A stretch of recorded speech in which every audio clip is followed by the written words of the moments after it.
একটা ডিম আর 1 চামচ গুঁড়া দুধ দিয়ে দুর্দান্ত স্বাদের একটা পিঠা রেসিপি তৈরি করে দেখাবো। এই পিঠাটা যদি একবার খাওয়া যায় বারবার খেতে কিন্তু ইচ্ছে করবে, এতটাই মজা হয়। আসসালামু আলাইকুম, হ্যালো বন্ধুরা, তোমরা কেমন আছো? আশা করি তোমরা ভালো আছো। আমি আলহামদুলিল্লাহ ভালো আছি। আমার শখের কিচেনে তোমাদের সবাইকে স্বাগতম। প্রতিদিনের মতো আবারও একটি রেসিপি নিয়ে এসেছি, পিঠা রেসিপি। আর শুধুমাত্র কিন্তু গুঁড়া দুধ আর ডিম দিয়ে আমি পিঠাটা তৈরি করে দেখাবো, এতটাই মজা হয়। তোমরা প্রথম থেকে শেষ পর্যন্ত দেখবা আমি কিভাবে কি করছি, না হলে কিন্তু বুঝতে পারবা না আমি কি কি অ্যাড করছি। তাহলে চলো শুরু করা যাক। এখানে আমি একটা ডিম নিয়েছি। ডিমটা ফ্রিজের থেকে যেন 1 ঘন্টা আগে বের করা হয় এরকম ডিম নিতে হবে। তারপরে এখানে 1 চামচ মতো গুঁড়া দুধ দিয়ে দিলাম। তারপরে এখানে চিনি অ্যাড করব আমি। এখানে 3 টেবিল চামচ মতো বড় চামচের চিনি দিব মিষ্টিটার জন্যে, কারণ পিঠা তৈরি করব, মিষ্টি তো অবশ্যই দিতে হবে। আমি 3 চামচ চিনি দিয়ে দিলাম। দিয়ে এবার হ্যান্ডিসের সাহায্যে একটু ভালোভাবে কিন্তু এটা মিশিয়ে নিতে হবে। আগে ভালোভাবে কিন্তু এটা ফেটিয়ে নিতে হবে।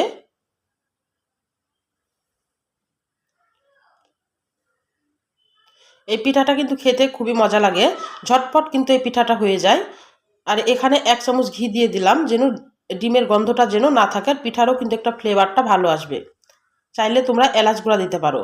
আর এখানে আমি গরুর দুধ একদম মানে ঘন করে জাল করে রেখেছি, সেই দুধটা আমি 1 কাপ মতো দিয়ে দিলাম। দিয়ে আবার ভালোভাবে কিন্তু এটা মিশিয়ে নিতে হবে। এবার হ্যান্ডিসের সাহায্যে ভালোভাবে মিশিয়ে নিতে হবে। দিয়ে একটু লবণ দিয়ে দিলাম স্বাদ মতো। লবণ দিয়ে কিন্তু আবার একটু মিশিয়ে নিতে হবে। তারপরে এখন আমি এই পর্যায়ে সুজি অ্যাড করব। মানে সুজিটা আমি অল্প অল্প করে দিব। সুজিটা অল্প অল্প করে এটা মিশাইতে হবে। আর সুজির মাপটা কিভাবে বুঝতে হবে, মানে একদম ল্যাটকা ভাব থাকবে তখন কিন্তু আমি চুলার উপরে এবার চুলাটা কিন্তু আমি ধরিয়ে দিয়েছি। দিয়ে এবার আমি এই সুজিটাকে একটা খামির তৈরি করে নিব। আর সবগুলা কিন্তু আগে মিশিয়ে নিতে হবে, তারপরে কিন্তু চুলার জালটা ধরিয়ে দিতে হবে। আগে কিন্তু চুলার জাল ধরিয়ে কিন্তু মিশানো যাবে না। আমি কিন্তু আগে সবগুলো মিশিয়ে নিয়েছি, তারপরে চুলার জাল ধরিয়ে এবার একটা খামিরের ডো তৈরি করে নিব। সুজির একটা ডো তৈরি করে নিব, একদম টাইট ডো তৈরি করতে হবে। এভাবে নাড়তে নাড়তে কিন্তু একদম লো আছে কিন্তু এটা করতে হবে। নাড়তে নাড়তে কিন্তু একটা সুন্দর একটা ডো তৈরি হয়ে যাবে।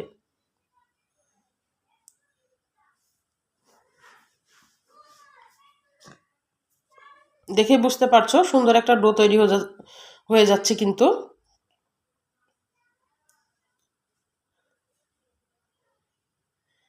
এবার কিন্তু ডোটা তুলে নিতে হবে একটা প্লেটে।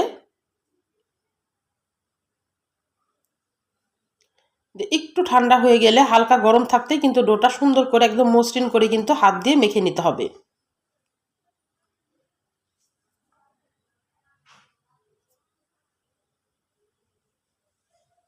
একটু ঘরে সুজি থাকলেই কিন্তু এই পিঠাটা ঝটপট তৈরি করে কিন্তু খাওয়া যাবে। পিঠাটা কিন্তু খেতে খুবই মজা লাগে, একবার হলো তৈরি করতে পারো তোমরা। আমার মাখানো হয়ে গেছে। আমি একটা পিঁড়ি নিয়েছি, পিঁড়িতে কিন্তু আমি একটু ঘি মেখে নিয়েছি। তোমরা তেল মেখে নিতে পারো, কিন্তু ঘিটা মাখলে বেশি ভালো হয় যেহেতু পিঠা। দিয়ে একটা রুটির মতো একটা পাতলা রুটি তৈরি করে নেব। এটা এবড়ো থেবড়ো হবেই, কারণ এটা শুধু সুজি দিয়ে খামির তৈরি করা। আর যদি পিঁড়িতে যদি একটু ঘি লাগানো যায় তাহলে কিন্তু সুন্দরভাবে কিন্তু রুটিটা বেলা যাবে। এবার এবড়ো থেবড়ো সাইডগুলা আমি একটা কাটারি দিয়ে আমি একটু কেটে নিচ্ছি। আর একটু ডিজাইনটাও আসবে, এই কারণে পিৎজা কাটার যে ডিজাইনার আছে সে সেটা দিয়ে কিন্তু আমি একটু কেটে নিচ্ছি। তাহলে পিঠাটা কিন্তু ডিজাইনটা হবে, দেখতেও ভালো লাগবে, খেতেও ভালো লাগবে। আবার চাইলে এটা কিন্তু অনেক ধরনের তোমরা শেপ দিতে পারো। এই পিঠাটা যে কোনো শেপ দিয়ে কিন্তু পিঠাটা তৈরি করতে পারো। আমি এভাবে চারিদিকে সমান করে নিলাম, তারপর মাঝখানে আর একটা দাগ দিব।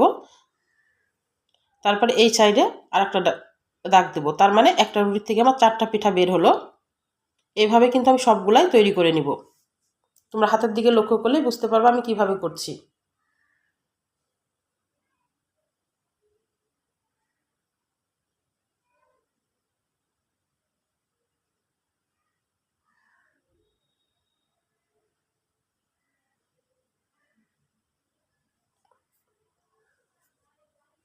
আবার এভাবে কেটে নিতে হবে।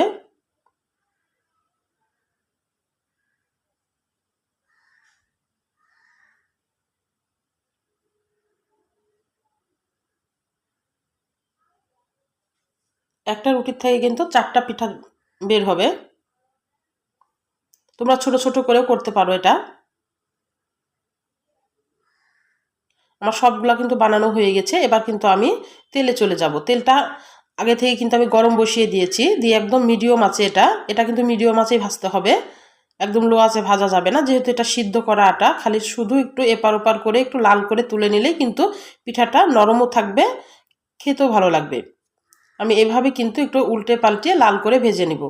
তাহলে আমার রান্নার যদি কোনো অংশই তোমাদের ভালো লাগে, প্লিজ আমার চ্যানেলটাকে সাবস্ক্রাইব করে দিও, একটা লাইক দিয়ে রান্নাটা দেখা শুরু করো, ছোট্ট একটা কমেন্ট করে জানাই আমার রান্নাগুলো কেমন লাগে। পাশে থাকা বেল আইকনটা প্রেস করে দিও, আমি যখন এরকম নতুন রেসিপি তোমাদের মাঝে হাজির করব তোমাদের কাছে যেন ভিডিওটা চলে যায়। তোমাদের একটা লাইক একটা কমেন্ট কিন্তু আমাকে অনেক উৎসাহ করে। আমি এভাবে লাল লাল করে কিন্তু ভেজে নিব, একটু উল্টে পাল্টে একটু সময় নিয়ে কিন্তু একটু ভাজতে হবে।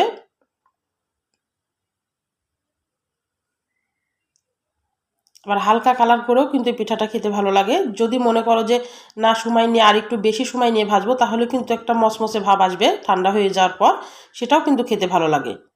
দুই ধরনের করেই কিন্তু এই পিঠাটা খাওয়া যায়। আমার এক ব্যাচ তৈরি করা হয়ে গেছে, আমি কিন্তু তুলে নিচ্ছি। এভাবে কিন্তু বাকিগুলাও কিন্তু আমি ভেজে নিব। আর একবার হলো এই পিঠাটা তৈরি করবা, দিয়ে কেমন লাগলো আমাকে একটা কমেন্ট করে জানাবা যে আসলে কেমন হয়েছিল।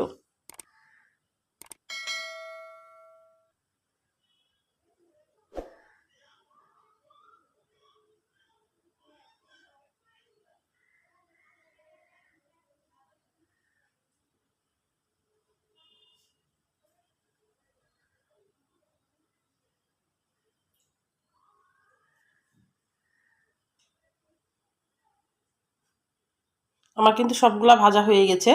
আমি তোমাদের একটা ভেঙে দেখাচ্ছি কেমন হয়েছে ভিতরটা।